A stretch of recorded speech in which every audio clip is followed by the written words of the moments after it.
Lo primero que debe saber, sobreviví. Lo segundo, desearía no haberlo hecho. La muerte es un alivio.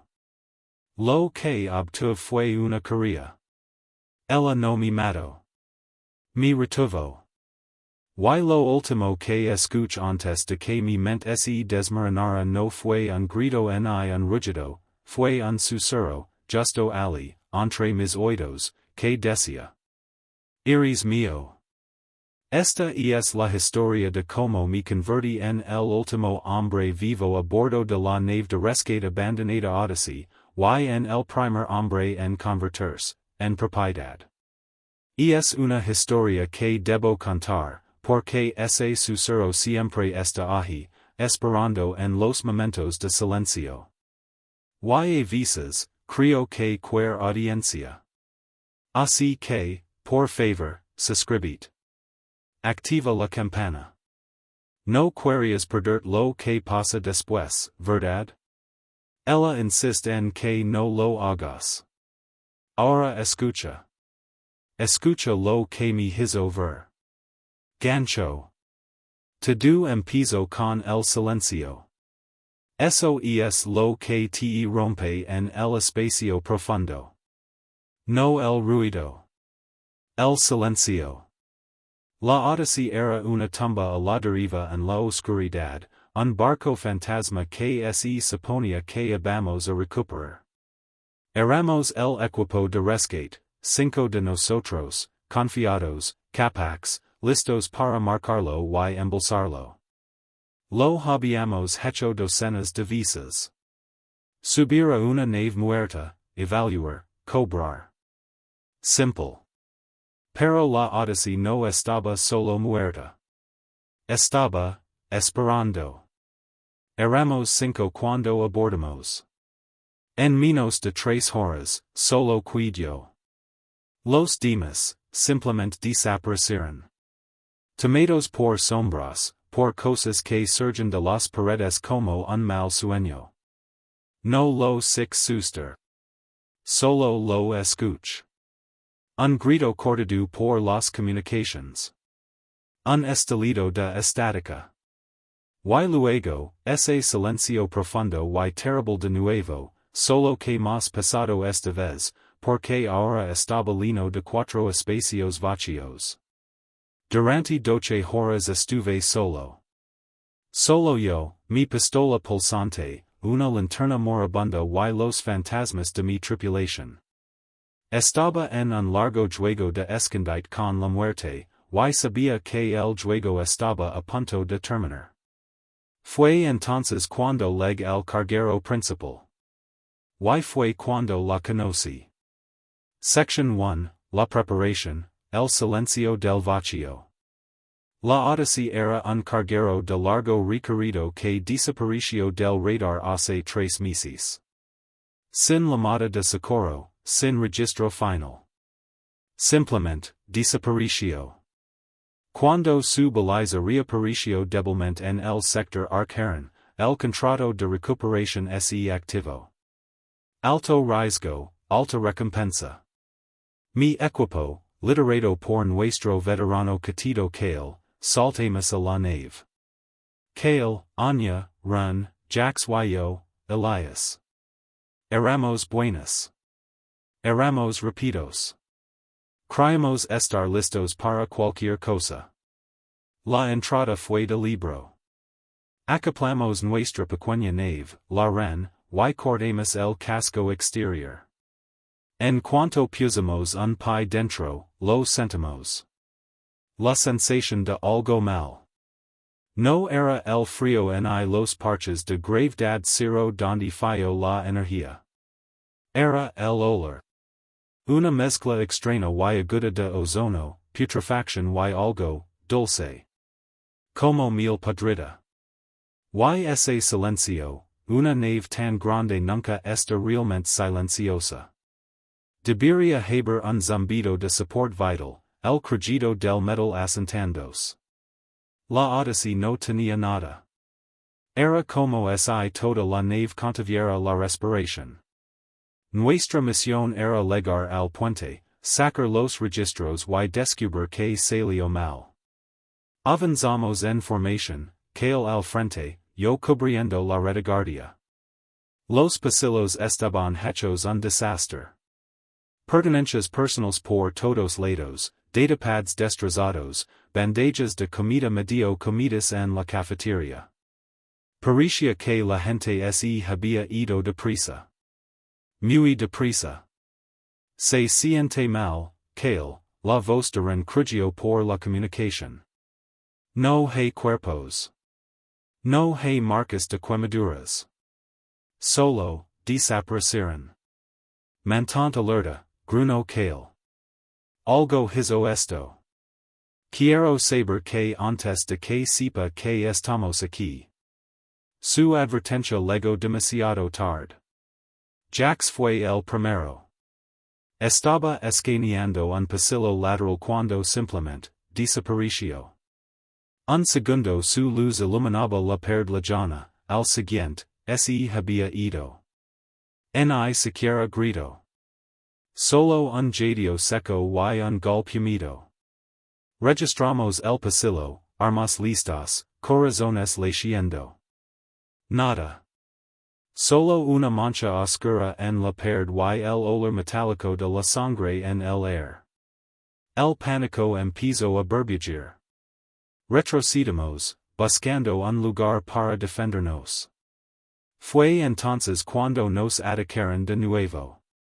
Ren fue el siguiente. Lo levantaron. Una forma oscura y viscosa cayó de un conducto de mantenimiento, increíblemente rápida. Vi un destello de cola segmentada, una pierna esquelética y luego simplemente desapareció, su grito cortado. Anya abrió fuego, su rifle dibujando luz por el techo, pero disparaba al espacio vacío. Cael y yo corrimos. Anya estaba justo detrás de nosotros, gritando maldiciones. Intentábamos volver a la esclusa de aire, de regreso a la ren. La misión había terminado. Esto no era recuperación, era un matadero. Giramos una esquina y nos estrellamos contra una pared que no debería estar allí. Era un raro resina negra y brillante salando el pasillo, como cera biomecánica. Palpitaba con una luz débil, y con horror comprendemos que la nave estaba siendo convertida en un nido. Fue entonces cuando Anya cayó. Intentaba quemar la resina cuando otro apareció por un lado. No se apresuró hacia ella. Simplemente se desplegó desde la pared, su caparazón negro era un camuflaje perfecto. Vi su cabeza alargada y sin rasgos. Vi la baba goteando de su boca. Cael me empujó hacia un conducto de servicio. Vite. Sal de aquí, Elias. Alerta a los demás. Grito, enfrentándose a la criatura con su rifle. Escuch el alarido alienígena, el rugido desafiante de Cael, y luego un crujido nauseabundo de hueso y metal. Y luego, silencio. El silencio de ser el último vivo. Me arrastra por los conductos durante horas, escondiéndome en armarios, escuchando los clics y crujidos de los nuevos dueños de la Odyssey. Escapar ya no era el objetivo. Era una fantasía. El objetivo era sobrevivir al siguiente minuto. Era una rata en un laberinto, y el laberinto me causaba, esas primeras 12 horas solo fueron un borrón de terror. Encontré un pequeño taller, ser la puerta y me senté contra el frío metal, la pistola temblando en mi mano. Soy técnico, no soldado. Mi trabajo era manejar sistemas delicados. Ahora mis manos temblaban tanto que apenas podía revisar la carga del arma. Tras lo que parecieron siglos, el miedo crudo se enfrió en una angustia constante. Tenía que moverme. Cuidarse allí era sentencia de muerte. Necesitaba una estación de comunicaciones, una cápsula de escape, cualquier cosa. Al asomarme por la escotilla, 6 que el pasillo estaba casi completamente cubierto por esa resina negra. Era como si la nave se estuviera digiriendo. El aire estaba espeso, humido, con un olor a miel podrida más fuerte que nunca. Salí sigilosamente. Los sonidos de la nave habían cambiado. Antes, eran clics agudos en metal. Ahora eran apagados, humidos. Se movían en su propio terreno. Fue entonces cuando lo escuché por primera vez. No un clic ni un silbido. Era una voz. Más o menos. Un zumbido bajo y lúgubre que vibraba en mis huesos. Una nota larga, como un canto de ballena distorsionado que resonaba por los pasillos. Mi quid paralizado. No era mecánico. Estaba vivo. Y era enorme. Me dije a mí mismo que era solo la nave. Esters. Alucinations auditivas. Seguí adelante, aferrándome a los estrechos túneles de servicio. Claustrofóbicos, pero me parecían más seguros que los pasillos principales. Al gatear por un conducto, mi mano tocó algo cálido y pegajoso. La retiré de inmediato. Mi guante estaba cubierto de una gruesa baba transparente. La misma que six en la criatura que atacó a Anya. Illumin hacia arriba. El techo goteaba. Uno estaba encima de mí. Ahora mismo. Contuve la respiración. Lo podía escuchar. Un suave pulso rítmico y un sonido humido de respiro. No se movía.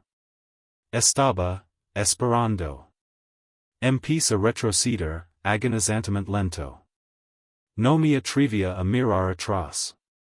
Cada instinto gritaba que romper contacto visual con esa mancha seria fatal. Tras 6 metros de retroceso aterradoramente lento, corrí por donde vine, la mente dando vueltas. Esto no era aleatorio. Podría haberme matado. Estaba atrapado, indefenso. Pero solo me observaba. Me estaba guiando. La realización me golpeó con un terror fresco. No solo me cazaban. Me estaban gestionando. Impulsado por ese miedo, abandoné los túneles. Tenía que saber qué estaba pasando. Note un patrón en el crecimiento de la resina. Todo fluía hacia algún lugar, como ríos de huso negro, conduciéndome hacia la popa de la nave. Hacia el carguero principal. Ese zumbido bajo crecía cuanto más me acercaba, un canto de sirena del miedo.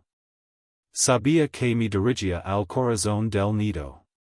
Sabía que era suicidio. Pero la idea de ser guiado interminablemente por la oscuridad como un juguete era de algún modo peor. Apret mi pistola. Si iba a morir, moriría enfrentándome quien estaba al mando. El viaje hacia el carguero fue un descenso al infierno vivo. La nave no era metal. Las paredes eran nervadas y orgánicas, sudando en el aire humido. El suelo estaba pegajoso. Era como caminar por las entrañas de una bestia gigante. Criaturas dormidas colgaban del techo, pareciendo grotescas estatuas. Tan perfectamente quietas que no las veas hasta estar encima, y entonces su cabeza se movía. No atacaban. Solo me observaban pasar. El mensaje era claro, estás vivo porque nosotros lo permitimos. Tuve mi primera confirmación real de lo que enfrentaba en una cámara lateral. Mi luz cayó sobre una figura envuelta en resina negra pegada a la pared. Era una persona, o lo había sido. Uniforme destrozado de la tripulación original de la Odyssey.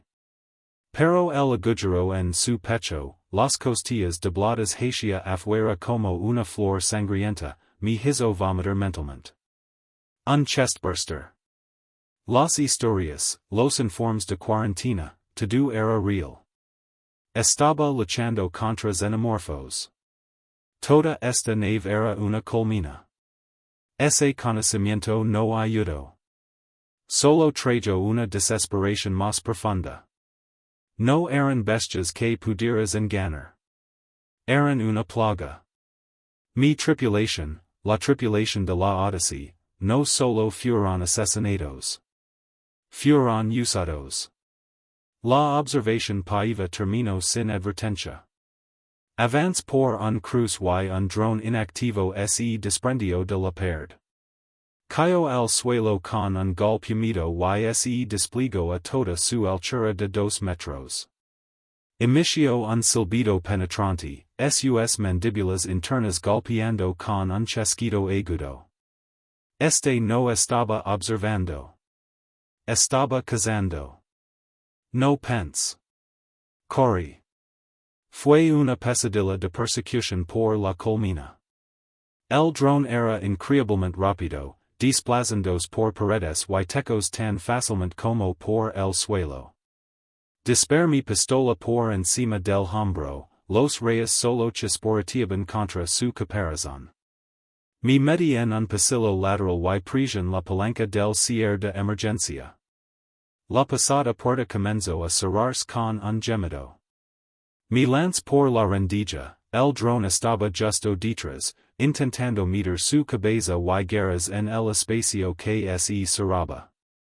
Por un segundo pensé que lo lograría. Su horrible cara sin ojos estaba a centímetros de la mía, la mandíbula interna golpeando con furia. Luego la puerta se cerró con un golpe final y resonante. Un chillido agudo de dolor se escuchó al otro lado, seguido del chisporroteo de la sangre ácida sobre el metal. Había cortado uno de sus brazos. Me arrastra hacia atrás, el pecho latiendo. Había sobrevivido a un encuentro directo. Pero fue una victoria vacía. No había ganado. Solo había retrocedido las cosas. Y ahora sabía con certeza que me estaban guiando. Cada camino hacia la parte delantera de la nave, hacia las cápsulas de escape, estaba bloqueado por paredes de resina o infestados de drones. La colmena se estaba reconfigurando activamente para emboscarme. Era una trampa pensante. El zumbido bajo era ahora una vibración constante en mis dientes, arrastrándome hacia el carguero. Estaba exhausto, deshidratado, funcionando con lo mínimo. Mi pistola casi sin energía. Toda mi esperanza se había ido. Todo lo que me quedaba era una obstinada negativa a ser tomado como los demás. No ser envuelto en capullo. No ser usado como incubadora. Encontré una antorcha de mantenimiento pesada. Un arma patética, pero algo sólido en mi mano. Dejé de luchar contra ello. Dejé que la colmena me guiara. Si todos los caminos levaban al carguero, aligeria mi última defensa. El último pasillo se abrió hacia un espacio tan vasto, tan transformado, que mi mente ni siquiera pudo procesarlo. Este era el carguero principal. Ahora era una catedral de pesadillas. Las paredes de metal habían desaparecido, reemplazadas por enormes arcos orgánicos de resina negra que se elevaban hacia la oscuridad. Toda la cámara palpitaba con una luz amarillenta enfermiza que parecía emanar de las propias paredes. El aire era caliente y húmedo, espeso como una sopa. Cápsulas curiosas, los huevos, estaban esparcidas por el suelo en grupos, algunas de ellas temblando. Este era el nido. Y en el centro de todo, la 6 ella. Era inmensa. Facilmente media más de 4 metros y medio. Era tanto una criatura como parte de la arquitectura, suspendida en una hamaca de gruesos cables de resina. Unida a su cuerpo había una gigantesca bolsa pulsante, el ovipositor, que se extendía más de 6 metros detrás de ella, depositando nuevos huevos en el suelo con un sonido humedo y viscoso. Su cabeza era larga y esquelética, coronada por una enorme cresta plana, como la regalia de una reina demoníaca. Era la reina. Docenas de drones permanecían inmóviles alrededor de la cámara, todos vueltos hacia mí. Levant mi pistola de pulsos, el láser de apuntado era un patético punto rojo sobre su caparazón brillante. Esto era todo. Esperaba que se lanzaran sobre mí, que me destrozaran. Pero en lugar de eso, solo hubo silencio. Un silencio profundo y absoluto que lo devoró todo. Los drones no se movieron. La reina no gritó. Su enorme cabeza, que estaba girada en dirección opuesta, se volvió lentamente hacia mí. Entonces ocurrió. No fue un sonido. Fue un pensamiento. Un pensamiento que no era mío, insertado en mi mente con la precisión fría del bisturi de un cirujano. Tú eres el último. La voz era antigua, fría y absolutamente alienígena. Era una presión dentro de mi cráneo tan intensa que mis rodillas cedieron. Jadi, retrocediendo, mientras la pistola caía al suelo con un ruido metálico. Los pensamientos no eran palabras. Eran conceptos, emociones, imágenes, golpeando con fuerza física. Vi destellos de mi tripulación. Jacks, arrastrado a los conductos. Run, envuelto en un capullo y con vida. Kale, luchando con desafío hasta su último aliento. Ella me mostraba sus destinos, no con malicia, sino con una sensación de evaluación. Eran débiles. Se rompieron. Se convirtieron en recipientes. Mi propio terror era un grito dentro de mi cabeza, pero su presencia lo ahogaba todo. Yo era un libro abierto para ella. Tú no te rompiste. Luchaste. Te escondiste. Sobreviviste. Fuerte. Intent gritar, pero no pude. Estaba de rodillas, con las manos en el suelo, la cabeza palpitando. Esto era mucho peor que la muerte. Era una violación del alma. La presión en mi mente se intensificó. Ella se expandía dentro de mí. Sentí su conciencia, un abismo vasto de instinto puro y implacable. Vi a través de sus ojos, mil mundos, un millón de especies, todas simples anfitriones y recipientes. Sentí su propósito único y eterno, expandirse. No era solo una criatura, era una ley de la naturaleza. No moriras. El pensamiento fue una cuchilla de hielo en mi mente. No serás un anfitrión. Tu biología es registrada. Pero tu resistencia es una novedad. Los drones alrededor de la cámara se movieron al unísono, inclinando sus cabezas. Yo era el centro de una atención con miles de millones de años de antigüedad. Iris, interesante. Una animalia. Propiedad. Y entonces llegó el susurro final, el que destrozó mi alma. Una sola palabra posesiva, marcada a fuego en mi cordura. El sonido de la puerta de una jaula cerrándose para siempre. Mío. Mi mente, incapaz de soportar el peso aplastante de su reclamo, simplemente, se quebró. El mundo se disolvió en una estática de gritos, y cae en una oscuridad más profunda que el vacío entre las estrellas. Despert con la sensación de resina fría y pegajosa en mi mejilla. Los ecos de la voz de la reina on resonaban en mi cabeza, un zumbido bajo en mi conciencia que supe que jamás desaparecería. Era la sensación de su posición. Me incorporé lentamente. El carguero estaba en silencio. Los drones se habían replegado, algunos se fundían con las paredes, otros permanecían como guardias silenciosos en las sombras. La reina seguía en su trono, su enorme cabeza girada hacia mí, observándome con una paciencia inhumana. La amenaza física había desaparecido. No iba a matarme. No permitiría que sus crías me usaran. Mi vida ya no me pertenecía. Era una curiosidad. Una mascota. Un trozo de chatarra interesante que había decidido conservar. Habría recibido con gusto la muerte, la misericordia de ser despedazado. En su lugar, recibí una cadena perpetua al servicio de una conciencia que me vea como poco más que una piedra curiosa. Puedo sentirla. Una presión constante y tenue sobre mis pensamientos. Una carrera.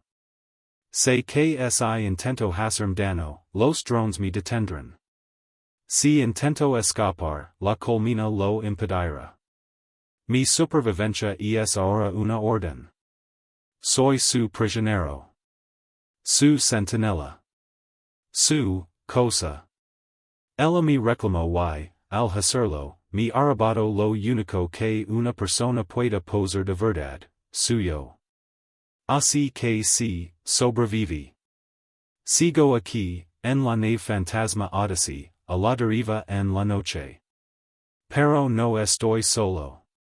Camino por los pasillos cubiertos de resina, un fantasma más, el único humano en una colmena en expansión. Los drones me ignoran. Pasan junto a mí en sus horrendas tareas, con su propósito claro, mientras que yo no tengo ninguno. Soy el observador. La animalia. La propiedad de la reina. Y a veces, en el silencio aplastante, ella me susurra.